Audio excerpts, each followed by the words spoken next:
대한민국 안보의 핵심 사안을 날카로운 시각으로 진단하고 분석해 최적의 솔루션을 찾아내는 국방 안보 전문 큐레이션 프로그램 디펜스 프라임 시작합니다.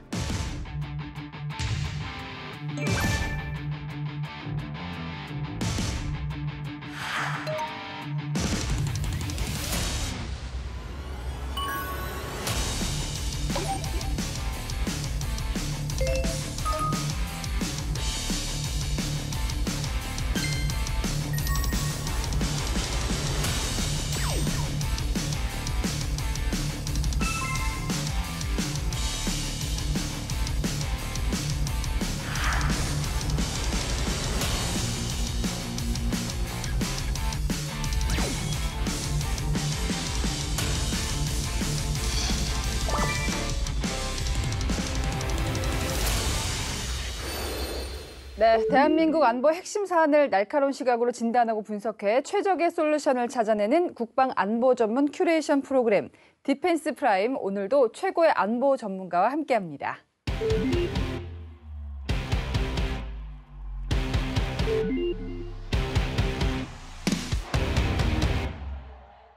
자, 아르메니아, 아제르바이잔전, 또 우크라이나와 러시아 전쟁, 최근 또 이스라엘과 하마스 분쟁까지 여러 공통점이 있죠? 네, 그렇습니다.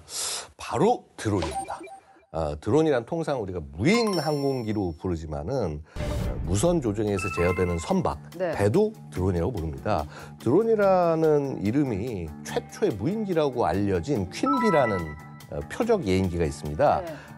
이게 이제 1935년 정도에 미국에 도입이 됐는데, 이때 이걸 보면서 이제 미 해군의 한 제독님께서 야, 쟤 드론이라고 불러야겠다라고 얘기를 하는데, 왜요?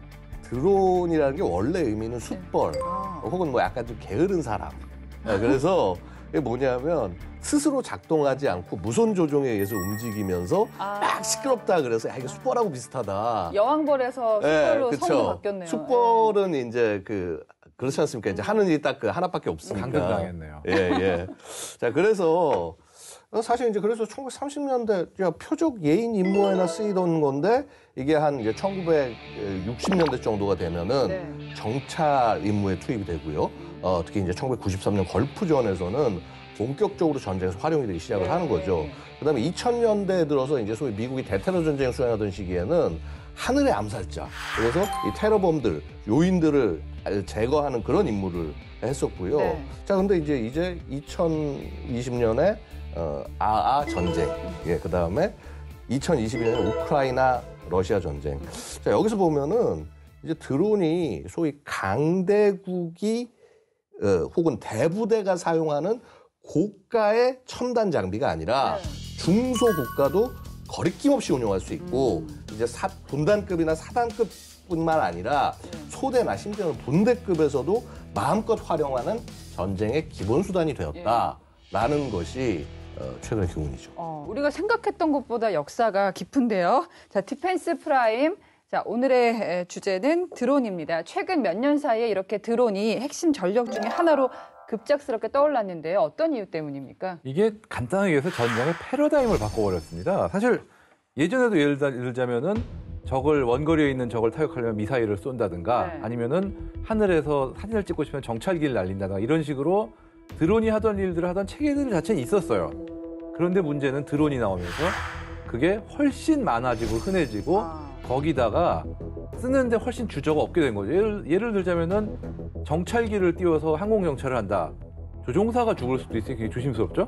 근데 지금의 드론은 저가에다가 숫자도 많고 무엇보다 인명의 피해가 없다 보니까 과감하게 들이밀 수가 있는 거예요. 훨씬 자주. 네. 게다가 이 드론이 그 자체로 어떤 위력이 있는 것뿐만이 아니라 흔히 포스 멀티플라이어, 즉 전력 승수가 되면서 기존 전력을 훨씬 효과적으로 쓸 수 있게 해주는 어떤 그런 점까지 있거든요. 예를 들자면은 예전 같으면은 포병이 전방 관측을 하려면 진짜 전방 관측방 가가지고 잠입해가지고. 그렇죠. 막 보면서 네. 좌표 불려주고 이런 식으로 했었는데 지금은 드론 띄워가지고 실시간으로 그냥 보면서 마치 내가 직접 명중하는 걸 보면서 쏘듯이 포병들이 직접 똑같이. 그렇죠. 그걸 보면서 쏠 수가 있는 거죠. 그러니까 포병의 정확도와 살상력이 엄청나게 높아졌어요, 지금. 말씀하신 대로 인명 손실이 없는 것도 있지만 요즘에 참 아이들 안 낳잖아요. 예. 그러니까 군대에 갈 사람이 적어진다는 거 아니겠습니까? 그러니까 드론이 더 필요해지지 않았을까요? 미래의 수단으로서 그렇게 생각이 됩니다. 왜냐하면 현재로서는 좀 기술의 한계가 있는 게 드론 하나를 움직이려면 다 사람 하나하나마다 조작을 해야 되고 네. 그다음에 또 정비도 다 해야 되고 해서 아직은 어떤 인력을 대체할 수준은 못 이르지만은 자, 이것이 한 명이 여러 대의 드론을 조절을 할 수 있게 되고 그다음에 드론 자체가 AI가 되는 미래가 된다. 그러면 이제 그때는 확실하게 병력을 대체할 수단이 될 수 있을 것이다. 그래서 사실 우리 군이 굉장히 많은 준비를 하고 있고요. 네. 우리뿐만 아니라 세계가 이런 부분들을 준비를 하고 있습니다. 그래서 뭐 예를 들어서 이런 거죠. 일단 드론 자체에 대한 매력도가 너무 높다 보니까 작년, 그러니까 2022년 국제 군용 드론 시장의 규모가 125억 불. 그러니까 한화로 치면 약 16조 원. 이제 이런데 예. 이제 이것이 2030년이 되면 어떻게 될 거냐면 356억 불, 한 2.8배? 아, 그러니까 2.8배. 예. 46조 정도. 아. 그래서 일단 성장은 그런데 사실 제가 볼 땐 그 수치를 굉장히 낮게 잡은 수치인 거예요. 아마도 그 이상으로 지금 현재 예. 우크라이나전에서 뭐 거의 포탄처럼 드론을 활용하는 그런 걸 보면은 훨씬 더 앞으로 시장은 증가를 할 것이다. 이렇게 말씀드릴 수 있습니다. 그게 예. 사실이 될 수도 있는 거예요. 말씀하신 아, 맞습니다. 포탄처럼이 맞습니다. 아니라 총알처럼 쓰는 순간부터는 예. 정말 드론의 성장세가 엄청날 거라는 생각이 드는데요. 예. 사실 저희처럼 방송하는 사람들은 방송용 드론이 익숙하거든요. 그렇죠. 예. 택배 배달하는 드론도 있고 한데 이게 전쟁에 투입되는 드론들은 다른 거죠. 다를 수도 있지만 생각보다 차이가 적어요. 사실 전장에 쓰는 드론들도 대부분의 임무가 뭐 촬영을 한다든가 아니면 가서 폭탄을 투척한다든가 이런 건데 결국 근본적인 어떤 기술적 기반은 뭐 촬영용 드론 아니면 배달용 드론 이런 거하고 큰 차이가 없거든요. 네. 심지어 그것들이 그냥 전장에 쓰이는 경우도 많아요. 왜냐하면은 경우에 따라서는 어설프게 만든 군용 드론보다 잘 만든 상용 드론이 더 좋은 경우도 그렇겠네요. 많거든요. 예. 그러다 보니까 실제로 우크라이나 전장에서도 양측이 다 상용 드론을 대량으로 사서 뭐 군용에 적합한 약간의 개조만을 해가지고 투입하는 경우가 엄청나게 많습니다, 진짜. 우리가 이 드론에 주목해야 되는 이유가 북한이 있기 때문인데요. 실제로 이제 북한에서 열병식에 드론이 등장하기도 하고 예. 실제로 무인기 도발도 하지 않았습니까? 예, 좀 그렇죠. 잘 대비해야 될 텐데요. 사실 이제 북한의 그간 드론, 그러니까 2014년 이후에 드론 도발의 모습을 봤을 때는요, 사실 이 활용된 드론이 중국제 민수용 드론들을 가지고 와서 그거를 정찰용으로 이런 걸 썼었는데 네. 사실 그 올해 열병식이 굉장히 나름 충격이었죠. 정찰 위성에 가까운 성능을 가졌다라고 평가하는 R2-4 글로벌워크 고고도 무인기. 네. 우리도 이제 겨우 4대를 도입을 했는데 이거를 비슷한 기종을 그대로 카피해서 만들었고요. 외양이 거의 똑같습니다. 네. 그다음에 MQ-4 리퍼라고 그래서 미국의 정밀 타격 임무를 수행하는 무인 공격기 역할을 하는 거죠. 이 드론. 이것까지도 똑같이 카피를 했어요. 그래서 물론 외관만으로 성능을 평가할 수는 없습니다만은 네. 북한은 보여주고 싶은 거죠. 최소한 우리 이 이런 정도 거 한다. 만들 능력이 있다. 야, 북한도 이제 드론을 이렇게 만드는군요. 드론이라는 게 뭐 어떤 엄청난 첨단 기술이고 뭐 진짜 소수 강대국만의 어떤 전유물 이런 시대는 끝나버렸거든요. 지금 특히나 중국이 어마어마하게 많은 양의 드론을 생산하고 있기 때문에 네. 그러니까 드론이 약간 좀 범람하고 있다는 표현을 써도 될 정도로 지금 흔해진 상태입니다. 그렇기 때문에 드론 같은 체계를 우리는 있고 상대는 없을 거다 이렇게 생각하는 건 엄청난 큰 오산이 될 거다. 그렇죠. 사실은 드론이라고 하는 거는 이제 어느 나라고 아무리 그 국력이 약한 나라도 반드시 채용해야 되는 체계가 됐다 말씀드리죠. 네. 자, 첨단 드론 전략 우리가 어떻게 운영을 해야 될지 좀 핵심적으로 짚어줄 분을 모시겠습니다. 자, 함께 만나보시죠. 즉각적 압도적으로 대응해서 참혹한 결과를 초래하게 할 것을 지금 일단 드론을 빨리 이렇게 전류가 될 수 있도록 딱 집중해가지고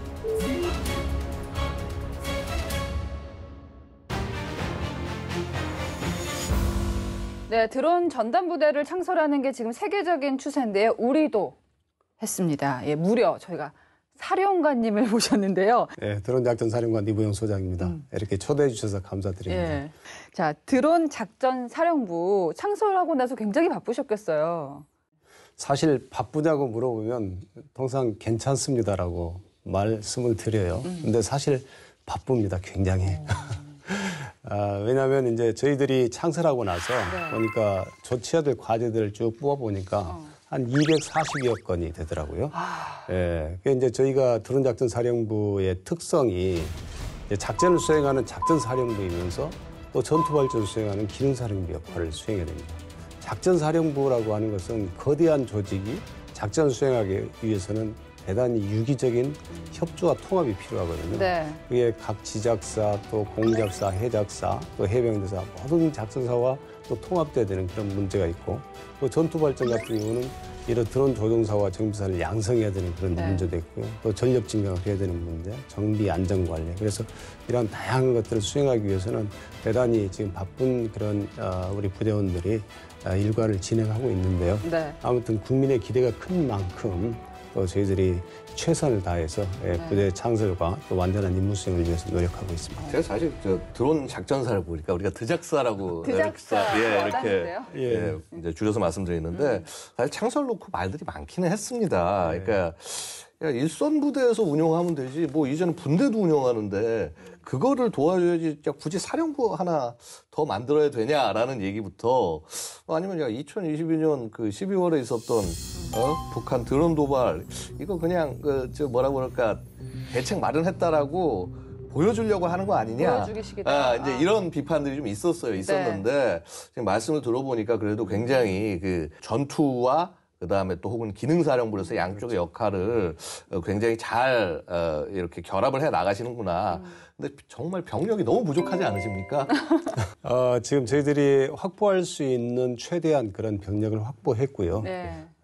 앞으로 단계적으로 전력과 병력은 또 부대는 지속적으로 확장해 나갈 겁니다. 제가 두 분은 많이 보셨겠지만 전 사령관님을 가까이서 뵌 건 처음인데 어마어마하세요. 뭐 달고 계신 게. 예, 드작사의 위상을 저희가 체험할 수 있는, 시각적으로 체험할 수 있는 장면이 아닌가 싶은데 이 말이 있었죠. 적이 또다시 무인기로 도발한다면 적에게 참혹한 결과를 초래하게 될 것임을 분명히 인식시켜 줄 것이다. 네. 기억나시죠? 맞습니다. 예. 눈에는 눈, 이에는 인 거죠. 예. 우리 국민의 생명과 재산을 노리는 적이 있다면 자비는 없는 거죠. 네, 이게 그 취임사 때 말씀하신 거죠? 그렇습니다. 예. 적이 만약 무인기로 재차 도발을 한다면 즉각적 압도적으로 대응해서 참혹한 결과를 초래하게 할 것을 분명하게 인식해 주겠다. 네. 이게 바로 군인의 본연의 임무라고 생각을 합니다. 그래서 전략전술의 용어로 한다면 이제 적이 도발을 통해서 얻을 수 있는 기대 이익보다 더 큰 손실을 강요하게 하는 거죠. 네. 그 더 큰 손실이 바로 참혹한 결과거든요. 그렇게 했을 때 적은 앞으로의 차후 도발을 완전히 꺾어놓는 거죠. 그래서 뭐 장관님께서도 강조하셨다시피 즉각적이고 네. 또 강력하고 끝까지 응징해서 재차 도발을 절대 할 수 없도록 그렇게 저희 부대원들은 혼연일치가 돼서 준비를 하고 있습니다. 네, 자 저희가 드작사 사령관님과 함께 오늘 디펜스 프라임이 주목한 키워드를 살펴보겠습니다. 먼저 첫 번째 키워드입니다.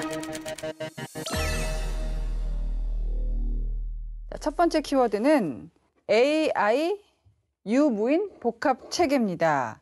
AI, 그러니까 인공지능이잖아요. 이거하고 드론하고 접목한다. 뭔가 좀 뭐죠? 이게 터미네이터인가요? 사실 어떻게 보면은 그게 이미 시작이 되고 있다 이렇게 볼 수가 있습니다. 어떻게 보면은 드론으로 어떤 정찰을 하거나 그럴 때만 해도 당장 드론이 발견한 게 예를 들면은 뭐 표적인지 네. 아니면 민간인인지 아니면 건물인지 군사시설인지 이런 거를 사람이 일일이 다 보고 판독하는 게 시간이 걸리다 보니까 AI의 보조를 받는 일이 벌써 시작이 되고 있다고 알고 있고요. 그 외에도 뭐 공격용 드론의 어떤 표적 선정이나 이런 부분에서도 AI를 접목시켜가지고 자율성을 더 보장하는 이런 시도는 벌써 이미 시작이 되고 있다. 예. 이렇게 볼 수 있을 것 같습니다. 그러니까 우리 취임사에서 말씀하셨던 즉각적인 대응을 하려면 AI가 필요한 부분이잖아요. 우리 군이 이미 국방혁신 4.0을 추진하면서 AI 과학기술 강군 건설을 해 나가고 있는데 여기서 드론의 지분이 상당하죠. 그렇죠. 예. 그러니까 유무인 복합 전투의 핵심은 이제 결국 유인 부대가 무인 드론들을 얼만큼 잘 활용할 수 있냐, 소위 협업해서 전투하는 수행 단계까지 올라갈 수 있냐, 네. 이게 이제 목표인데 병력이 급감합니다. 그럼 지금처럼 현재 수준에서 1대1로 드론을 조종한다? 이런 식으로 하면은 저 병력 급감에 전혀 도움이 안 되죠. AI를 어느 정도까지 기술을 높일 수 있느냐, 이게 관건이라고 볼 수 있겠습니다. 즉 AI의 체계적 발전과 드론과의 통합이 결국은 이 전력을 실질적으로 활용할 수 있냐 없냐의 관건이 된다, 이렇게 말씀드릴 수 있습니다. 그래서 이제 드론 작전사령부가 창설된 그 면도 있는 건데 좀 기대를 충족시켜 줄 수 있을까요? 제가 사실 몇 년 전에 방사청 헬기 사업 부장을 했었거든요. 네. 그때 이제 그 헬기 유무인 복합 체계, 먼티 체계라고 그럽니다. 맨 앤드 언맨드 팀에서 유무인 복합 체계인데요. 그때 이제 처음으로 그거를 구축을 시도하면서 관심 있는 업체 또는 관심 있는 분들 좀 모여달라고 방진회를 통해서 제가 요청을 했었는데요. 네. 저는 그때 이제 코로나 시대고 그래서 한 많아봐야 한 20명 정도 오지 않을까? 예, 그렇게 생각했었어요. 근데 그때 몇 명 왔는지 아세요? 글쎄요. 150여 명이 온 거예요. 그래서 그 회의장이 꽉 찼습니다. 제가 그때 깜짝 놀랐어요. 관심이 이렇게 많구나. 네, 이렇게 우리 업체들 또 연구기관이 이렇게 관심이 많이 있구나. 그리고 이제 이번 달 11월 16일에 또 저희 지자체하고 같이 이 공동 주최를 해가지고 드론 전력 발전 세미나를 하거든요. 네. 그때 참가하겠다고 그 지자체에 지금 신청한 업체가 무려 150개 업체. 저는 업체가 그렇게 많은 것도 지금 놀라운데요. 예, 되게 많습니다. 왜냐하면 이게 드론 분야는 사실은 약간 벤처 성향이 분명히 있습니다. 그래서 이런 강소기업들이 많이 등장해야 진짜 드론 강국이라고 할 수 있는 거죠. 야, 대단하네요. 그렇죠. 예. 드론 산업이 앞으로 폭발적으로 증가하지 않습니까? 그래서 많은 그 R&D를 지금 투자를 하고 있어요. 네. 근데 사실 이제 우리 군이 아직까지는 드론을 그렇게 실질적으로 많이 증가를 못 시켰어요. 주로 유인기 위주의 어떤 전력 증가를 하다 보니까. 근데 이제 말씀하신 것처럼 지금 현재 2022년에 20세 청년 인구가 몇만인지 아세요? 26만 명이에요. 아유. 근데 2022년에 태어난 남자아이 숫자가 13만 명입니다. 그중에 저희 아들도 있어요. 그 13만 명이 20년 뒤가 되면 이제 군에 입대한다는 그러니까. 거죠. 그러니까 지금은 26만 명이 그 현역 입대 자원인데 그때는 13만 명밖에 안 된다는 거죠. 그래서 이제 그 유무인 복합 체계라고 하는 것은 이제는 선택이 아니라 필수죠. 지금 우리가 그걸 알면서도 유무인 복합 체계를 준비하지 않는다면 그건 어떻게 보면 방관자적인 그런 입장이다. 저도 이제 아들 엄마다 보니까 그 남자아이 출생수로 얘기했다고 와닿아요. 우리 아들이 군대 갈 때쯤에는 드론을 꼭 써야 되겠구나. 그럼요. 그런 생각이 드는데 그동안은 사실 무기하면은 비싸야 좋다라는 그런 선입견 같은 게 좀 있었거든요. 그리고 말씀하신 것처럼 원래 강대국이 선점하고 그렇죠. 예. 따라가는 것이다라고 생각했는데 지금은 좀 바뀌고 있잖아요. 가성비 전투라는 게 드론으로 입증되고 있다고요. 2020년에 아제르바이잔과 아르메니아 분쟁, 흔히 아전쟁, 이때 이미 어떤 드론의 어떤 진가가 입증된 어떤 순간이라고 하지만 그거와는 또 별개로 또 그 IS의 어떤 중동에서의 그 문제라든가 그때 이미 또 상용 드론이 대량으로 활용이 됐고 그리고 현재 우크라이나전 여기서 또 아주 드론이 거의 뭐 없어서는 안 될 체계가 됐고 또 이제 하마스가 최근에 이스라엘에서 기습을 벌였지 않습니까? 거기에서도 드론이 어떤 압도적 전력을 가진 이스라엘을 상대로 어떤 전력의 어떤 격차를 상쇄하는 그런 역할을 했죠. 근데 드론만 가지고 물론 전쟁을 할 수는 없어요. 뭐 전투기라든가 전차라든가 이런 포병이라든가 이런 체계들은 여전히 필요는 합니다. 그러나 드론이 없을 경우에는 이제 전쟁을 못한다. 이렇게 얘기해도 과언이 아닌 어떤 그런 시대가 되어가고 있습니다, 지금. 그 러시아 같은 경우도 이제 우크라이나 침공했을 때 우크라이나가 금방 질 줄 알았는데 버틴 게 드론 덕분이었다는 얘기도 많고요. 이스라엘하고 하마스 분쟁 같은 경우에도 그 쭉 그 과정을 보다 보면 드론의 역할이 굉장히 컸잖아요. 그렇죠. 이제 하마스가 최초의 소위 이스라엘의 스마트 장벽, 이 무인 경계 시스템, 이건 뭐 굉장히 그 난공불락이다. 이렇게 알려졌었는데 드론을 활용을 합니다. 포탄, 뭐 RPG-7 탄도였던 것 같은데 이걸 달아서 무인 경계탑을 폭발을 하고 통신탑을 제거하고 네. 그러니까 이런 얘기가 있어요. 기술이 확산이 되면은 이제 이 기술이 이제 소위 말 싸지는 거죠. 싸지고 누구나 구할 수 있는 단계가 되면은 네. 소위 게릴라들에게 게임 체인저가 될 거다라는 그런 관측이 있는데 그게 사실 거의 그대로 된 거죠. 게다가 더 놀라운 건 뭐냐면요. 지금 우리 대한민국도 소위 과학화 경계 시스템 어떻게 보면 스마트 펜스와는 조금 차이는 있지만 개념은 사실 어떻게 보면 비슷한 겁니다. 이런 과학화 경계 시스템으로 접촉 지역을 대응을 해 나가고 있는데 북한 보고 배우겠죠. 그러니까 하마스도 하는 걸 북한은 더 잘할 수 있겠죠. 그래서 이런 부분에서 우리도 대응을 해야 된다라고 말씀드리겠습니다. 북한이 하마스를 보고 있다고 생각하니까 굉장히 좀 으스스한데요. 그렇죠. 네, 뭐 이미 말씀하셨지만 지금 뭐 약소국, 테러 단체 등 가용 자원이 지극히 제한된 조직들한테까지 뭐 엄청나게 가성비 높은 전력을 제공하는 거고 지금 또 어떻게 보면 우크라이나 같은 경우도 러시아에 비해 훨씬 약하지만 러시아군이 최근에 여기저기서 지금 그러니까 아브디우카가 들었나 그쪽 방면에서 좀 공세를 굉장히 세게 퍼붓고 있지만 그게 어마어마한 희생을 치르면서 지금 성과를 크게 못 거둔 이유 중에 하나가 흔히 얘기하는 FPV 드론이라는 자폭 드론이거든요. 자폭 드론? 그렇죠. 거의 자폭 드론을 포탄을 쏘듯이 그냥 소모성으로 만약에 싸게. 실패하면은 또 날리고 또 날리고 진짜 하나의 포탄 하나 값 정도라고 해도 과언이 아닐 정도로 저가입니다, 진짜. 진짜 수류탄 던지듯이 그냥 던지는 게 드론이 돼버렸네요. 뭐 수류탄 진짜. 내지는 포탄 뭐 이런 그렇군요. 느낌인 거죠. 드론 작전 사령부가 사실 다양한 그 영역에서 합동 작전을 펼쳐야 됩니다. 그러다 보니까 육해공에서 가장 뛰어난 분들이 많이 온다. 이런 소문이 있는데 사실인가요? 네, 그렇습니다. 저희는 사실 각군의 책임력을 넘어서 네. 합동작전 영역에서 전략적 작전적 임무를 수행하는 육해공군 해병대가 함께 구성된 그런 합동 전투부대거든요. 네. 저희들이 드론 관련 석박사 학위 소지자가 한 20여 명 정도 되고요.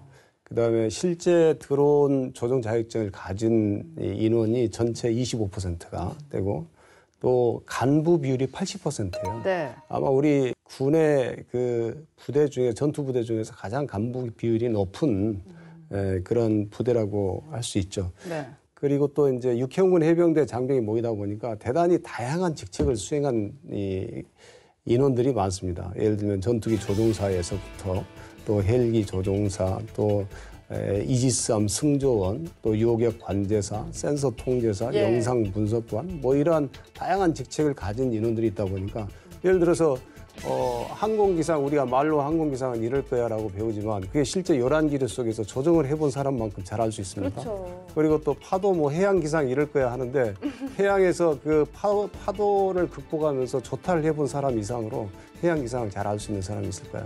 그런 것처럼 다영역 작전에서 다영역은 우리에게 있어서는 통합해서 시너지 효과를 발휘할 수 있는 그러한 역량을 가지고 있다. 그래서 어떠한 임무가 부여가 되더라도 그걸 완수할 수 있도록 그렇게 준비를 하고 있습니다. 제가 궁금한 게 처음에 드론이 등장했을 때는 지금 같은 발전까지는 상상을 했을까 싶기도 하고 AI가 이제 그 앞으로의 어떤 게임 체인저가 될 거라는 생각이 드는데 미국 같은 경우에는 이제 자동차에 자율운행이 있는 것처럼 자율 무기 체계로 가고 있다고요? 아유, 물론이죠. 그러니까 이게 사실 우리가 미국의 그 문제 해결 방식은 어떠냐면요. 뭐가 문제가 있어? 그럼 최대한 돈과 기술을 쏟아 부어서 야, 이걸 우리 해결이 가능해.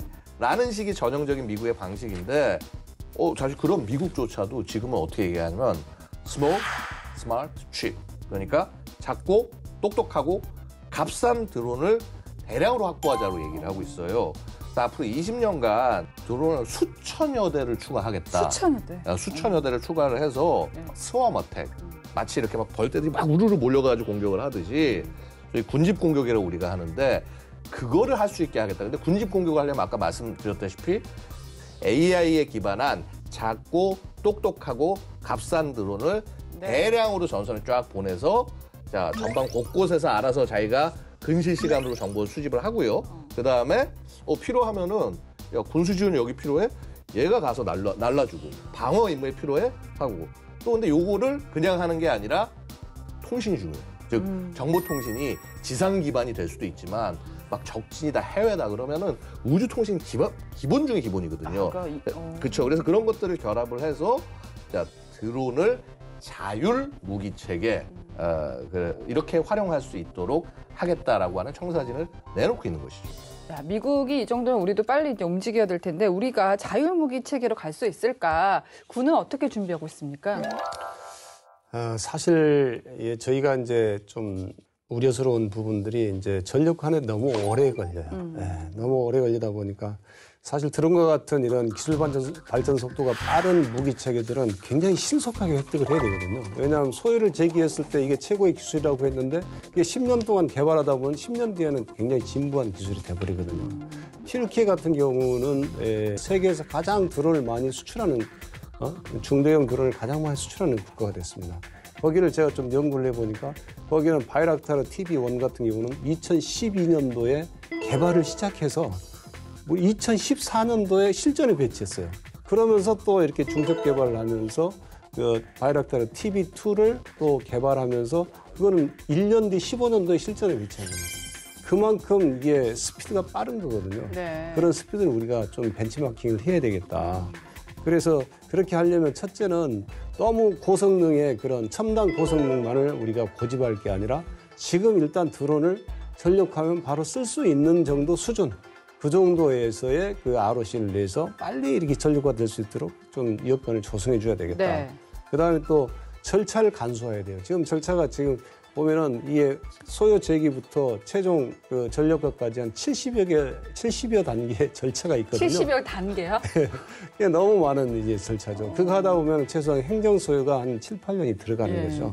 그래서 그러한 것들을 정말 단순화시켜서 일단 개발이 되면 빨리 배치해서 쓰면서 어떤 문제가 생기면 피드백을 시켜서 보완해 나갈 수 있는 그러한 체제가 좀 돼야 된다. 그리고 지금 저희가 또 문제가 뭐냐면 이게 이제 드론 시장이 커지면서 많은 연구기관과 또 학계 또 업체에서 각자 도생식으로 너무 많은 그런 드론들을 연구를 해요. 그러니까 자기가 이게 쓸 사람을 보고 이게 소요자의 니즈를 보고 드론을 만들어야 되는데 만들고 싶은 드론을 만들어요. 그게 만들다 보니까 나중에는 쓰질 못하잖아요.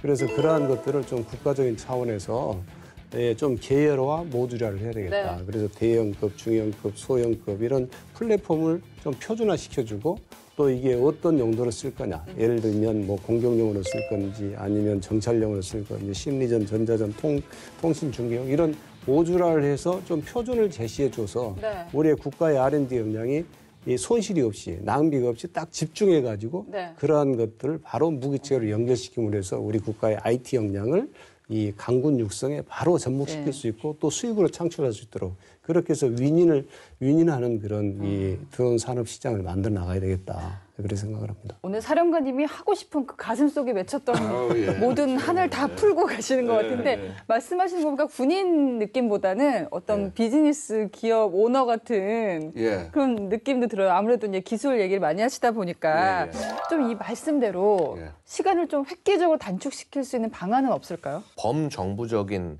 새로운 획득 체계로 나가야 된다. 그러니까 기존의 방사청 체계. 아마 저 헬기 사업부장 하셨으니까 더 잘 아시겠습니다만은 저렇게 어떤 그 우리가 청렴성을 위해서 준비한 제도들이 우리가 발목을 잡고 되려 이를 사용을 못하게 하는 거죠. 이게 70여 개가 말이 됩니까? 이게 뭐냐면요. 결국은 기술이 존재하는 게 중요한 게 아니라 이 기술을 어느 군대가 빨리 적용해서 실전에 쓰느냐가 전쟁의 승패를 가른다는 거예요. 근데 이런 거를 잘하고 있는 나라도 있어요. 지금 우크라이나 전쟁 보면은 저희 우크라이나 군이 병력은 작지만은 이 드론을 너무 잘 활용한다는 게 뭐냐면요. 델타 시스템이라는 걸 통해서 그러니까 드론이나 이런 것들 거의 모든 소스에 들어오는 걸 상황 인식을 묶어서 쫙 전파한 다음에 그다음에 표적이 어디 중요한 게 나와 있어? 그럼 내가 저걸 때려야 돼. 그럼 부르는 거죠. 자, 지금 이 표적을 때릴 수 있는 자산 빨리 손들어 봐. 예전 같으면 어디로 가서 어느 사령부도 가서 어디 가서 이 섹터는 너니까 네가 공격해. 이러면 20분이 넘게 30분이 걸리던 거를 전쟁 끝나요, 요즘에. 그렇죠. 그냥 딱 해가지고 야 여기서 제일 빨리 때릴 수 있는 손들어. 빨리 때릴 수 있는 주체 손들어. 그래서 거기 공격한다. 이거 뭐 비슷해요? 우리 택시 갈 때 가면 카카오 택시 그렇죠. 나 저까지 빨리 데려줄 수 있는 차가 와. 이런 식으로 지휘 통제를 바꿔 나간다는 건데 이게 드론이 있기 때문에 가능한 것이고 그렇죠. 사실은 이 드론을 포함한 모든 전투 네트워크가 존재하기 때문에 가능하다는 겁니다. 그래서 그 부분을 확실하게 끌고 가기 위해서 굉장히 중요한 수단 중에 하나고 이게 지금 우리 군에서 적용이 되나 안 되나 드작사가 제대로 하고 있나 안 되나를 보고 있으면은 우리 군의 수준을 알 수 있다. 네. 이렇게 말씀드릴 수 있습니다. 맞습니다. 자, 오늘 드론 얘기 해보고 있는데요. 디펜스 프라임이 주목한 두 번째 키워드 함께 보시죠. 두 번째 키워드는 바로 드론 전투 기술입니다. 드론전 하면요. 공격도 공격이지만 방어가 매우 중요하잖아요. 그렇죠. 뭐 이스라엘 예. 경우에도 아이언빔이라고 해서 레이저 무기가 딱 떠오르거든요. 사실 이 아이언빔 같은 경우는 어떻게 보면은 드론 방어용이었다기보다는 원래는 그 아이언돔이 놓친 어떤 다른 로켓이라든가 어떤 미사일을 막기 위한 요격 체계였는데 지금 이것도 또 드론 요격용으로 쓸모가 있지 않겠냐라고 또 지금 가능성이 타진되고 있는 중이죠. 네. 근데 사실 문제가 이제 드론 방어라는 게 이제 걸음마 단계라고 보시면 돼요. 지금 드론의 최대 문제는 이걸 어떻게 발견하냐부터가 문제입니다. 대부분의 드론이 기존의 항공기보다 훨씬 작고 훨씬 느립니다. 즉 기존의 레이더 체계로는 탐지가 아예 안 되거나 굉장히 어렵거나 둘 중에 하나거든요. 그렇기 때문에 뭐 드론 탐지용 레이더가 새로 나오기도 했고 네. 또 레이더가 아닌 열상장비 센서 같은 이런 걸 이용해서 찾긴 하는데 아직까지는 만족스러운 결과는 아직 안 나오고 있는 것 같아요 지금. 그리고 또 이 드론을 찾았으면 어떻게 대응하냐도 문제인 게 네. 결국 너무 작다는 거는 또 이게 정말 잡기 힘들다는 얘기거든요. 그렇죠. 네. 뭐 맞추기만 하면 떨어뜨리는 건 문제가 아닌데 맞추는 게 문제니까 맞춘다 그래도 기존의 어떤 지대공 미사일이나 이런 걸로는 정말 가성비가 안 맞는 단순히 뭐 미사일이 비싸고 드론이 싸고 이런 문제를 떠나가지고 이걸 어떻게 효과적으로 잡느냐가 굉장히 문제고 사실 지금 제일 잘 쓰는 방법은 전자적 교란입니다. 흔히 얘기하는 제머, 뭐 방해 전파를 쏜다든가 해킹을 한다든가 이런. 그런데 그것도 100%는 아니고 그래서 지금 뭐 대공 기관포 중에 뭐 공중폭발탄을 이용해가지고 크기가 작은 드론을 잡을 수 있는 이런 개체들이 지금 나오고 있고 또 미사일보다는 네. 더 저가인 유도 로켓을 활용하는 방법 여러 가지가 지금 고안되고 실제로 적용이 되고 있지만 어떤 것이 가장 효과적이냐라는 컨센서스가 모아지기는 네. 조금 시간이 걸릴 것 같긴 해요. 자, 그렇다면 이제 북한이 우리를 드론으로 공격을 만약 했다. 우리 막아야 되잖아요. 첨단 드론 중에서 드론 킬러 드론도 있다고요. 드론에 대한 방어 체계는 크게 이제 고정형 방어 체계와 이동형 방어 체계로 나누거든요. 우리 군이 지금 구축하고 있는 것은 이제 고정형, 이동형을 다 같이 구축을 하고 있는데요. 네. 고정형 방어 체계는 이제 접적 지역, 우리 이제 영공을 방어하기 위한 접적 지역에 이제 대드론 방어 체계가 있고요. 그다음에 중요 시설 위주. 왜냐하면 결국 이제 어떤 공격을 하려면 중요 시설 위주로 공격할 거 아닙니까? 네. 그래서 중요 시설 위주의 그런 드론 방어 체계를 구축하고 있고요. 이제 그러한 것들이 다 사거리가 있잖아요. 탐지와 타격의 유효 사거리가 있는데 그 유효 사거리 밖에서 활동하고 있는 그 드론을 어떻게 탐지, 추적, 타격할 것이냐. 네. 그게 바로 이제 기동형 타격 체계거든요. 기동형. 예. 네. 근데 기동형 타격 체계는 이제 차량에 탑재해서 하는 경우가 있고 또 드론에 탑재해서 하는 경우가 있어요. 그래서 이제 근데 이 워낙 드론의 속도가 빠르잖아요. 차량으로 쫓아다니면서 잡을 수는 없거든요. 그래서 이제 저희들이 하고 있는 드론 킬러 드론 네. 그 사업을 그 전력화를 추진하고 있는데요. 근데 그거 같은 경우는 일단 근거리까지는 지상 레이더에 의해서 이제 유도를 해주죠. 그래서 이제 종말 단계에서 마지막 단계에서는 자체 레이더를 통해서 또는 탐지 수단을 통해서 드론을 포착하고 탐지하고 이제 어떤 거기에서 물리 비물리적인 방법을 통해서 타격하는 그러한 체계를 지금 구축해 나가고 있습니다. 사실은 이제 이러한 그 드론 킬러 드론은 굉장한 기술이 좀 필요한 거거든요. 그래서 이제 우리 AD를 중심으로 해가지고 수년 내에 전력화를 목표로 해서 추진하고 있고요. 예. 그다음에 이제 그거 외에도 또 요즘에 다양한 업체에서 또 드론 킬러 드론, 그러니까 드론 헌터 드론들이 많이 나오고 있더라고요. 그래서 그러한 것들은 이제 패스트 트랙을 이용해서 저희들이 먼저 갔다가 한번 전투 실험을 해보고 네. 보안을 좀 보완시켜서 좀 신속하게 그 전력화하려고 지금 계획하고 있습니다. 이 같은 맥락이 될 수도 있을 텐데 요즘에는 뭐 적을 공격하는 것만큼이나 방어도 아니고 적을 무력화하는 것도 네. 매우 중요한 요소라고 들었는데 이런 적을 무력화하는 전자전 수행 능력 우리는 어떻습니까? 모든 우리 군사 장비들이 다 전자 장비화하고 있죠. 그래서 전자전에 대단히 취약할 수도 있고 또 전자전이 그만큼 중요한 거거든요. 전쟁이 일어나면 가장 먼저 등장하는 게 뭔지 아세요? 전자전기입니다. 네. 전자전기가 먼저 들어가서 적의 눈, 즉 탐지체계, 또 적의 신경망, 이 지통제 체계를 마비시키는 거죠. 그러면은 그때 우리의 행동의 자유가 확보되는 거죠. 사람으로 치면은 감각을 그냥 그렇죠. 그러니까 보이게, 탐지 수단, 예. 아예 눈을 멀게 하고 신경을 마비시킨 상태에서는 네. 자기가 마음대로 할 수 있지 않습니까? 그래서 전자전이 대단히 중요한 거거든요. 근데 전자전은 가장 먼저 들어간다고 했지 않습니까? 그렇기 때문에 유인기를 이용해서 전자전을 수행하는 것은 굉장히 생존성이 취약합니다. 그래서 무인기, 드론 같은 경우에 드론에다 이 전자전 장비를 탑재해서 이 방공망이 제압되기 이전에 먼저 투입을 하는 거죠. 네. 예, 그렇기 때문에 앞으로 이제 그러한 전자전 수행을 위해서 저희들이 준비하고 있는데 전자 공격이라든지 전자 공격은 이제 적의 방공망이라든지 지휘통제 체계를 이제 무력화시키는 마비시키는 거죠. 그다음에 전자 보호 이거는 이제 적이 우리에게 전자전을 수행했을 때 우리의 전자 능력들을 방어하는 거죠. 보호시키는 거고. 그다음에 전자전 지원 같은 경우는 이제 적의 어떤 그 전자전 능력들 또 주파수 특성을 탐지 분석해서 도청 탐지 분석해서 그 취약성을 우리 드론 전자전을 수행할 수 있는 곳에 또 제공해 줌으로써 네. 이게 최적의 전자전을 수행할 수 있도록 하는 그런 드론 전자전 지원 대책 그런 것들을 저희들이 좀 이제 갖추기 위해서 현재 추진 중에 있습니다. 예. 말씀을 쭉 듣다 보니까요. 이 전쟁이라는 게 예. 그 위성이 없으면 안 되겠다. 물론이죠. 네트워킹이 굉장히 중요하잖아요. 물론이죠. 예. 일단 뭐 드론 자체가 드론과 지령자 사이에 일단 통신이 기본으로 돼야 되고요. 뭐 완전 자율화를 이뤘다고 해서 통신이 완전 필요 없는 게 아닙니다. 네. 예를 들어서 이런 거죠. PNT 정보, 그러니까 포지셔닝, 위치, 내비게이션, 항법, 그다음에 타이밍, 시각. 이 정보들을 확보해야 내가 어디로 가는지 정확하게 위치를 찾으면서 또 갈 수 있으니까요. 그래서 이런 정보통신, 그다음에 PNT 정보 이거 상시 제공할 수 있는 거는 결국은 하늘 위다. 하늘 위, 즉 우주다.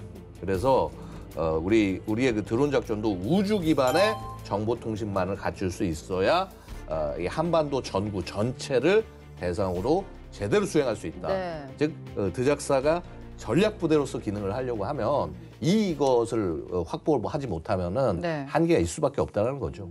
최근에 우크라이나가 러시아 전합을 격침시킬 때도 드론이 굉장히 활약을 했었습니다. 실전에서 최대 효과를 거두기 위해선 전투 기술 교리 개발이 매우 중요할 것 같은데 어떻습니까? 교리 개발이 사실 중요하죠. 아무리 우수한 첨단 무기체계가 있다 하더라도 그 운용하는 능력이 없으면 또 숙달되지 않으면 그런 무용지물이나 마찬가지거든요.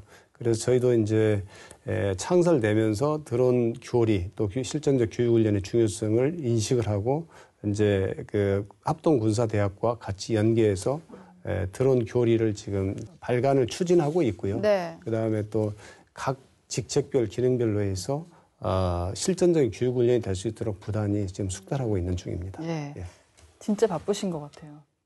인원도 부족해서 인원도 더 채워줘야 되고. 예. 정말 과제를 많이 안겨드렸는데요. 적에게는 공포를 또 국민에게는 신뢰를 주는 전장의 예리한 게임 체인저로서 드론의 활약을 기대하도록 하겠습니다. 지금까지 드론 작전 사령부의 이보영 사령관이었습니다. 고맙습니다. 감사합니다. 네, 계속해서 디펜스 프라임이 주목한 그날 디데이즈 함께 보시죠.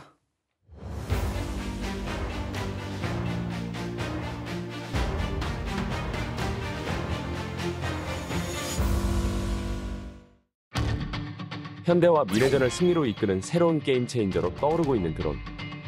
첨단 드론을 확보하기 위한 세계 각국의 드론 개발 전쟁이 치열하게 펼쳐지고 있습니다. 디펜스 프라임이 주목한 오늘의 디데이, 2020년 9월 27일 드론 전투의 생생한 교훈이 담겨있는 현장, 아르메니아, 아제르바이잔 전쟁 그 첫날로 돌아가 봅니다. 2020년 9월 27일 아제르바이잔군이 나고르노 카라바흐 지역의 마르투니를 공격하면서 아르메니아, 아제르바이잔 전쟁이 시작되었습니다. 양국이 이처럼 격돌한 이유는 나고르노 카라바흐 지역 때문입니다. 이 지역은 국제법상 아제르바이잔의 영토이지만 주로 아르메니아인들이 거주하고 있는 지역으로 이들이 아르메니아와의 합병을 지속적으로 요구하고 있어 영토 분쟁이 끊이지 않았습니다. 아르메니아와 아제르바이잔 간의 뿌리 깊은 갈등은 이번이 처음이 아닙니다. 양국의 뿌리 깊은 갈등은 소련 연방의 붕괴 전후 시기인 1988년부터 1994년까지의 분쟁을 시작으로 국제사회의 IS 격퇴전 시기인 2016년 4월에는 국경 일대에서 소규모 전투가 벌어지기도 했습니다. 구소련 붕괴 이후 32년간 지속된 세 차례의 분쟁 중 2020년에 벌어진 아르메니아, 아제르바이잔 전쟁은 미래 전쟁의 새로운 모습을 보여주었다는 점에서 주목할 필요가 있습니다. 특히 아제르바이잔의 드론 운용 사례는 앞으로의 전쟁이 어떻게 벌어질 것인지 보여주는 사례로 평가되고 있는데요. 아제르바이잔군은 2016년 분쟁 이후 TB2, 하롭 등 고가의 첨단 드론부터 기존 무기 체계를 개조하여 만든 저가의 급조 드론까지 다양한 형태의 드론을 전력화하며 하일로우 맥스 개념을 적용한 드론 전투 체계를 구축하여 2020년 전쟁에 돌입했습니다. 중거리 타격 체계인 TB2와 자폭형 드론 하로, 적 방공망 제압을 위한 표적 식별용 미끼인 정찰용 무인기 AN2기 등 아제르바이잔군은 공격 및 자폭 드론을 활용하여 전격적인 드론 전투를 수행했습니다. 이에 더해 아제르바이잔군은 정밀도가 높은 야포, 단거리 미사일의 재병 협동으로 드론 전투의 효과를 배가시켰습니다. 기존 재래식 전력과 최첨단 전력을 배합한 하이브리드 전투와 지상과 공중 전력을 융합한 다영역 전투를 전술적 수준에서 수행한 것입니다. 아제르바이잔군은 드론 전투의 전술적 성과를 SNS로 공개하며 상대를 심리적으로 위축시키는 고도의 정보 심리 작전을 전개하기도 했습니다. 이를 통해 아제르바이잔 국민은 전투에서 승리하는 모습을 보면서 결속을 다질 수 있었던 반면 아르메니아군은 드론의 효과와 위력으로 공포에 휩싸였고 국제사회는 쉽사리 수세에 몰린 아르메니아를 지지할 수 없게 되었습니다. 수세에 몰린 아르메니아가 휴전 의사를 내비쳤고 2020년 10월 27일 휴전회담을 시작으로 11월 10일 양국의 분쟁이 사그라들게 됩니다. TB2, 하롭과 같은 새로운 무기체계를 도입한 후 재병협동자산과 연계하여 전투 방법을 발전시킨 아제르바이잔군.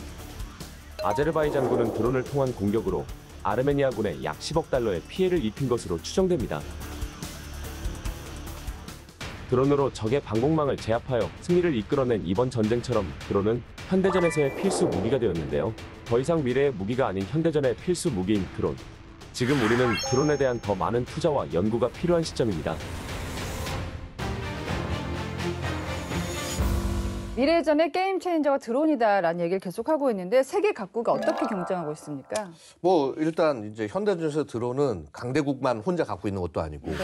자, 이제 뭐 보병 분대에 기관총처럼 마치 이제 지급을 해야 되는 자 그런 필수적 무기체계가 되기 때문에 네. 소모품으로 활용되는 드론하고 자 그다음에 성능은 또 올라가는데 가격은 떨어진 예, 그러니까 그만큼 산업이 이제 안정이 되는 거죠. 자 이런 드론들을 만들어내기 위해서 경쟁을 치열하게 할 것이다. 네. 뭐 그렇다고 해서 고성능 드론 개발 안 된다? 그거 아닙니다. 개발은 되고요. 스텔스 드론은 물론이고 소위 우리가 UCAV 그러니까 Unmanned Combat Vehicle 즉 무인 전투기까지 개발이 되고 특히 이것이 AI 파일럿에 의한 조종이 어느 정도까지 될 거냐 이게 이제 미래 드론의 성공의 관건이 될 것이다라고 보입니다. 네. AI 파일럿까지. 그렇죠. 예.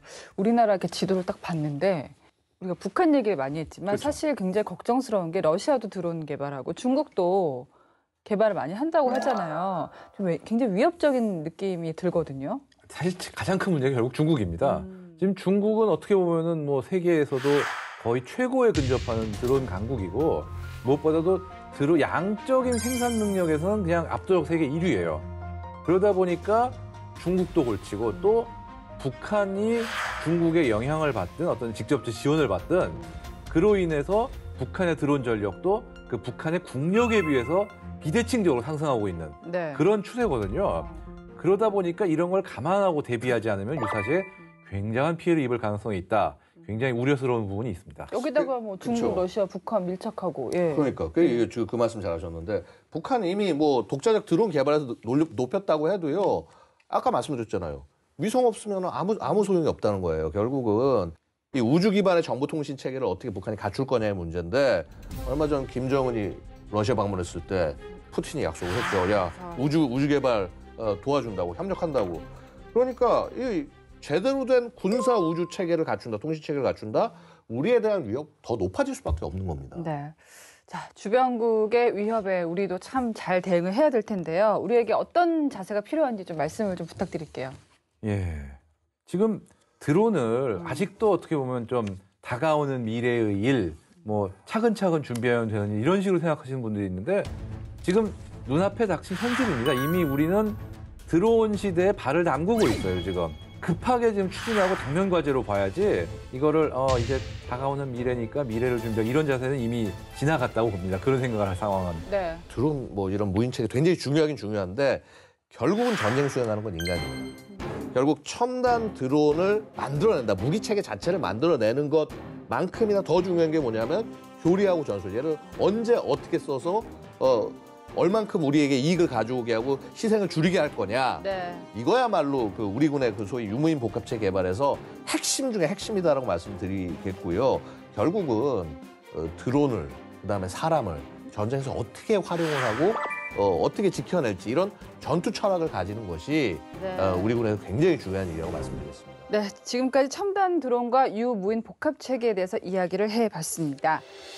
4차 산업혁명 시대 미래전의 승리를 위해서 국방혁신 4.0 추진, 또 AI 과학기술 강군 건설 이런 것들에 더욱더 속도를 내야겠습니다.